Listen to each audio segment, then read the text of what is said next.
the families, the young people themselves have chosen this path of education and use OC as a resource. That's really sad. They didn't gather so much pollen either. I think they're trying to make honey now.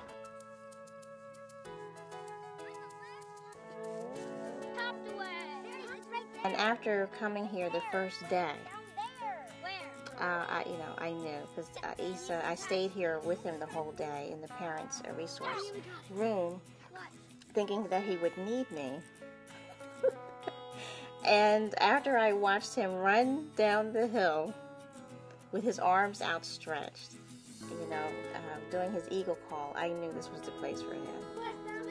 It went down there. It's a butterfly. It's a grasshopper.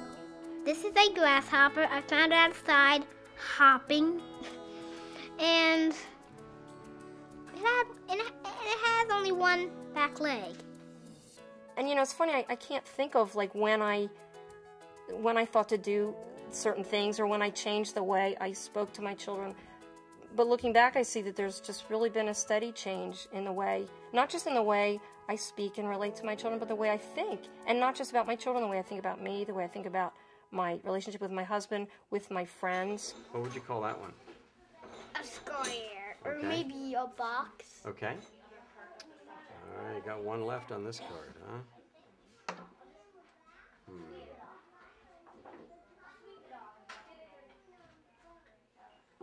Okay. And that, what would you call that one? A mushroom. A mushroom, okay. Everybody has the ability to create new ideas. To look at both opportunities and ideas from different perspectives.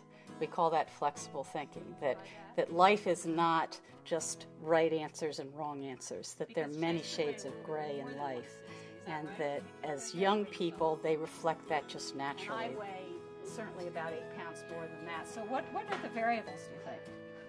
Well, Chase is probably just like a little heavy.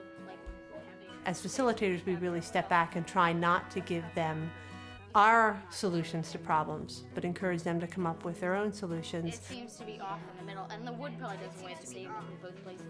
Oh, that's an interesting speculation. I never even thought of Really that. expecting that there will be a good deal of the time that they come up with solutions that we wouldn't have come up with, that we wouldn't have thought of. People are just generally flexible around OC, and you learn from being around flexible people. At Open Connections, the young people are constantly in charge of their own experience, and so I suspect that as people in the working world, these folks are going to take ownership for what they're doing and come up with creative ideas to do things better. That's exactly what every business leader wants from the people they work with. I think the best preparation that teenagers get here for being out in the world is that they don't get told that there is something different between being here and being out in the world. That's something that out in the workforce I think has been valuable for me to constantly be reminded that there's a giant world out there and you can learn new things every day. And at Open Connections, that's something that was always happening. There was always new learning, new experiments. I go to Bryn Mawr College, and the interest that I've developed as an unschooler, I'm still pursuing there. Classical languages and creative writing, which is a passion that OC really helped me to develop. If we look at successful adults and we look at what helped them be successful at what they're successful at, most of the ingredients happen outside of a conventional classroom. They include things like imagination, decision-making, the ability to collaborate with other people. Collaboration is more than valued at Open Connections. It is Open Connections. Let's go!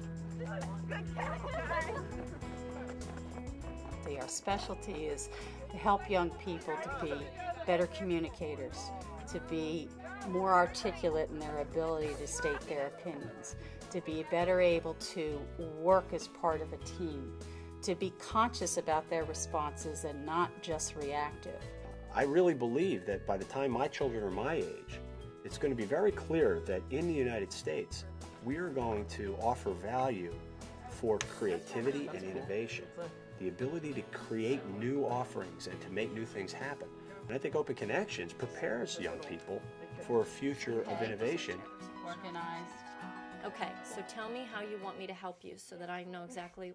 We asked Dr. Frederica Reisman, the founder of Drexel University School of Education, to come out and review what we're doing here at Open Connections. And she told us point blank, she's like, this is the most innovative and promising development in education that she's seen in 20 years. As a former superintendent of a public school system, I thought Open Connections was an exceptional place to educate and a resource for education for children. When I think about Open Connections, I think of freedom to be who you are, and being accepted for who you are. They can be an athlete and a bookworm. They can be somebody who likes to do things with their hands and somebody who likes to write. That it's not about choosing between sides of yourself, but developing all sides of yourself. Really, for my children, what I want is I want them to have healthy relationships. I want them to have work that's important, and I want them to give back to the world. And I see all of that here. That's what Open Connections gives to us. I had a very, very, very happy time at Open Connections. I think it's such a great place. I still love coming here. Gosh, I can't wait until I get to go to OC again. I can't wait until it's Tuesday. It's nutritious people to be around. They're coming here because they want to come here, not because they're being forced to come here. It's nice to be around that. It makes you want to come back. To me, it's my entire way of life, and it's something that's incredibly special to me, and I hope to be a part of for a very, very long time. The community of Open Connections, to me, is the way the world's supposed to work.